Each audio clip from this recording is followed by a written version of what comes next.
Ei, quarto ano, tudo bom? Bom, hoje, na nossa aula de História e Geografia, nós vamos falar um pouquinho sobre as histórias e alguns relatos do Espírito Santo.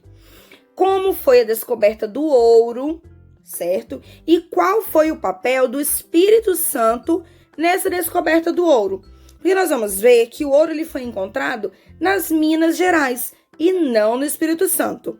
Então, qual foi a relação do Espírito Santo com a descoberta do ouro? Vamos descobrir? Vamos com a tia Sami.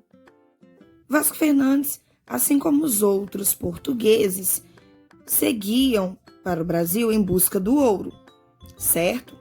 Ele se embrenhou pelo sertão em busca do ouro. A primeira expedição do Espírito Santo foi chefiada por Antônio Dias Adorno, que estava em busca das esmeraldas. Eles seguiram pelo rio Mucuri. Porém, as esmeraldas encontradas lá eram pedras falsas. Eram verdes, mas não valiam nada. As bandeiras foram expedições organizadas por aventureiros que saíam à caça de índios para escravizá-los. E no caminho, procurava-se então o ouro e pedras preciosas.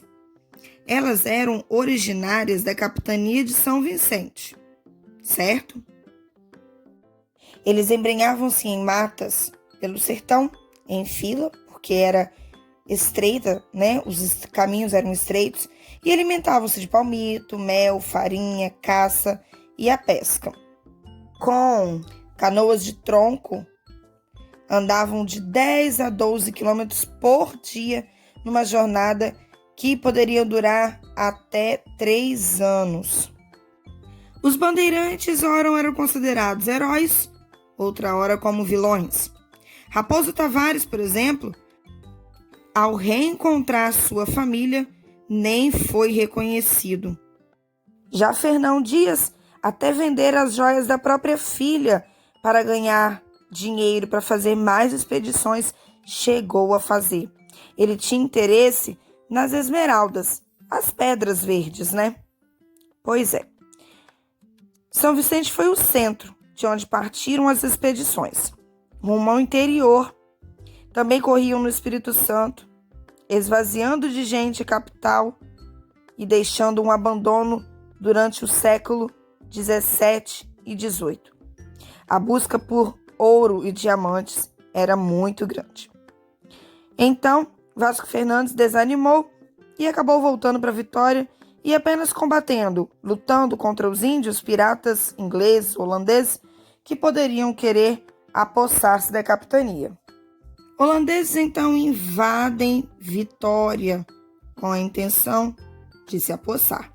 Maria Ortiz, da escadaria que dava acesso à parte alta da cidade, começou a jogar água fervente, brasas, pedaços de pau e pedras nos soldados holandeses, do alto de sua casa.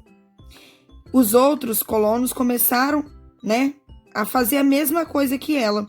E ali retardou, então, que eles conseguissem, atacar, dando condições, assim, para as tropas da Vila de Vitória chegarem para correr, para acabar com aquela guerra dos holandeses. Vasco Fernandes morreu nessa luta, pois era um dos soldados. As fazendas de cana daquela época começaram a sofrer muito com a falta de mão de obra para a plantação da cana. No decorrer do século XVII, saíram do Espírito Santo cerca de 15 entradas, levando colonos, negros e até mesmo índios pelo sertão adentro. Tudo em busca do quê? Do ouro. E assim foi chamada de a Corrida do Ouro. Isso mesmo. Houve então uma invasão em Pernambuco dos holandeses.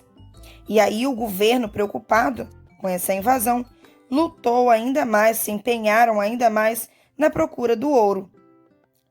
Pelo interior, ainda povoado por índios e coberto de florestas, já que o gordo negócio do açúcar não estava dando lucro e a capitania estava em péssimas condições econômicas.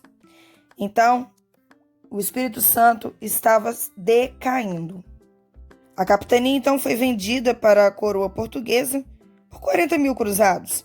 E aí, ao longo de 80 anos, a capitania real administrava Pernambuco com os seus funcionários, nomeados diretamente pelo rei de Portugal. O tão sonhado ouro foi encontrado. Bandeirantes gritaram: ouro, ouro! Brancos, pardos, negros, índios, mulheres, moços, velhos, pobres, ricos e nobres, todos partiram para a região das Minas Gerais, em busca de fortuna.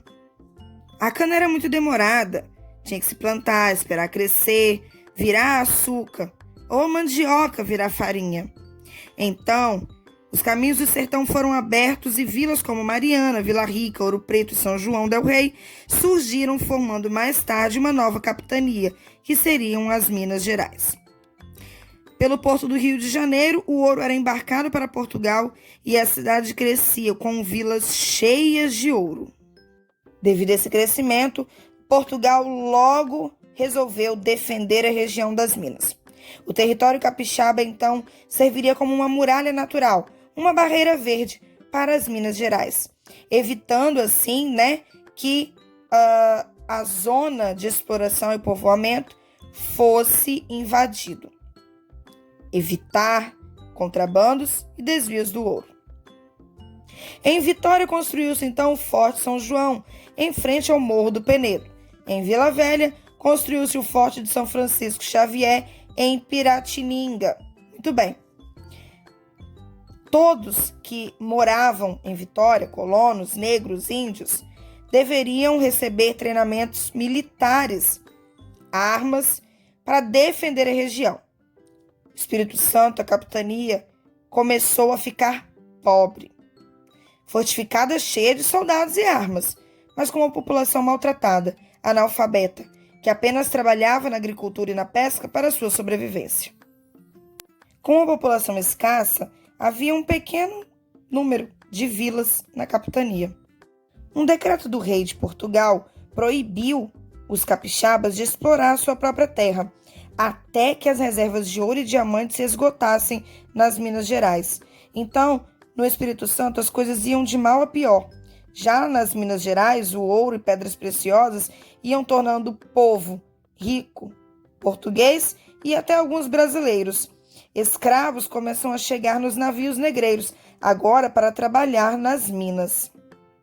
O Espírito Santo não produzia mais nada para Portugal. Alimento era apenas para o seu sustento. O Espírito Santo servia apenas como guardião, protetores do ouro, isolados. Jovens que viviam nas Minas Gerais foram estudar em Portugal. Ao voltarem, eles vinham cheios de ideias de independência e também de liberdade, e um novo governo chamado República. Inicia aí as ideias da Conjuração Mineira. Muitos historiadores tiveram curiosidade nesse sentido. Contavam umas histórias de liberdade em terras brasileiras. Minas Gerais era toda pavimentada, ladeada de casas, com terraços floridos, muitas igrejas reluzindo ouro em seus altares. Porém, todo esse ouro não valia tanto para os moradores, os habitantes, porque todo ele ia direto para Portugal, que cobrava impostos aos mineradores. Alguns jovens ricos que haviam chegado da Europa, eles faziam encontros secretos. Tudo isso para que eles maquinassem, tivessem um plano de liberdade, porque eles estavam revoltados com a forma que Portugal conduzia as coisas no Brasil.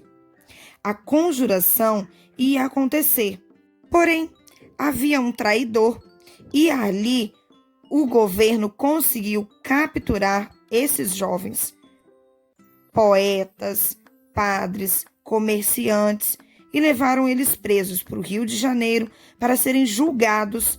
O sonho de uma república independente escorreu. Eles estavam vendo se acabar. Apenas um Álferes Joaquim da Silva Xavier, o Tiradentes, foi condenado à morte por enforcamento. Portugal mostrava, assim, seu poder sobre o Brasil.